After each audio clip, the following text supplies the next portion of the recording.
নমস্কাৰ এই মুহূৰ্তত ৰাজ্যবাসীৰ কাৰণে জনাবলৈ লৈছো কেইটামান গুৰুত্বপূৰ্ণ খবৰ। আজি হৈছে 21 ছেপ্টেম্বৰ। অসমৰ লগতে ভাৰতৰ বিভিন্ন প্ৰান্তৰ পৰা এনে ধৰণৰ খবৰবোৰ নিতৌ চাবৰ কাৰণে চেনেলটো সাবস্ক্ৰাইব কৰি ভিডিঅ'টোত এটা লাইক কৰি দিব। এই মুহূৰ্তত জনাই আছো কেইটামান ডাঙৰ খবৰ। এইবাৰ ৰাজ্যবাসীলৈ মুখ্যমন্ত্ৰী ডক্টৰ হিমন্ত বিশ্ব শৰ্মাৰ তৰফৰ পৰা 4টাকৈ ভাল খবৰ প্ৰদান কৰা হৈছে।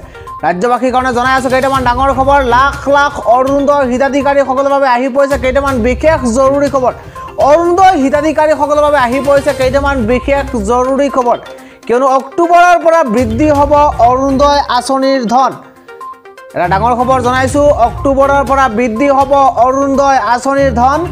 1250 টকাকৈ ধন লাভ কৰিব এইবাৰ অৰুণোদয় আঁচনিৰ হিতাধিকাৰীয়ে। এটা ডাঙৰ খবৰ জনাইছো, 1250 টকাকৈ এইবাৰ ৰাজ্যবাসীয়ে লাভ কৰিব।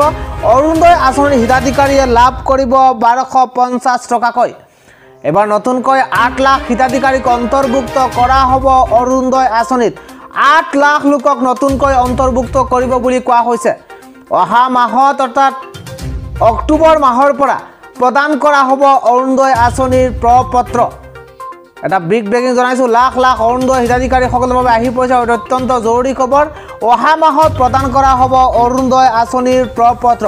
নতুনকৈ হিতাধিকাৰীক অন্তৰ্ভুক্ত কৰা হ'ব আৰু কোৱা হৈছে অহা মাহৰ পৰা সেই নতুন হিতাধিকাৰীক অন্তৰ্ভুক্ত কৰা হ'ব আৰু 1250 টকাকৈ ধন প্ৰদান কৰিব অৰুণোদয় আঁচনিৰ হিতাধিকাৰী।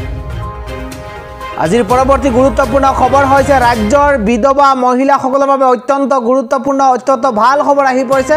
ৰাজ্যৰ বিধৱা মহিলাসকলে লাভ কৰিব এতিয়া 25,000কৈ টকা। এটা বিগ ব্ৰেকিং জনাইছো, 18 বছৰৰ পৰা 45 বছৰৰ মহিলাই লাভ কৰিব সেই ধনখিনি। বিধৱা পেঞ্চনৰ লগতে অতিৰিক্ত 25,000 টকা লাভ কৰিব এইবাৰ বিধৱা মহিলাই। ৰাজ্যবাসীৰ কাৰণে অতিকৈ জৰুৰী খবৰ, 18 বছৰৰ পৰা 45 বছৰ বয়সৰ মহিলাই লাভ কৰিব সেই ধনখিনি। ইয়াৰ লগতে কোৱা হৈছে 5 লাখ টকালৈ বিনামূলীয়া চিকিৎসা সেৱা লাভ কৰিব ৰেচন কাৰ্ড থকা পৰিয়ালে। এটা গুৰুত্বপূৰ্ণ খবৰ, ৰেচন কাৰ্ড থকা প্ৰতিটো পৰিয়ালক দিয়া হ'ব একোখনকৈ কাৰ্ড। এই কাৰ্ডৰ জৰিয়তে ৰেচন কাৰ্ড থকা পৰিয়ালে লাভ কৰিব 5 লাখ টকাৰ স্বাস্থ্য বীমা।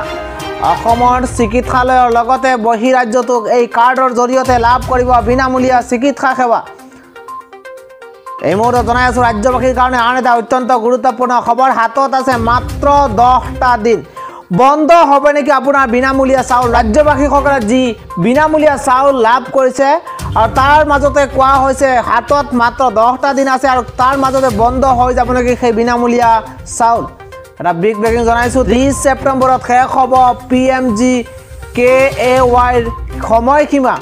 প্ৰধানমন্ত্ৰী গৰীব কল্যাণ অন্ন যোজনাৰ অধীনত প্ৰদান কৰি থকা হৈছে বিনামূলীয়া চাউল।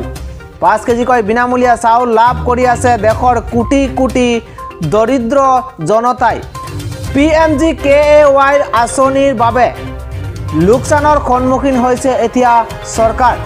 লকডাউনৰ সময়ত কেন্দ্ৰীয় চৰকাৰে গ্ৰহণ কৰিছিল PMGKAYৰ আঁচনি আৰু শীঘ্ৰেই এই সন্দৰ্ভত বৈঠকত মিলিত হ'ব কেন্দ্ৰীয় চৰকাৰ।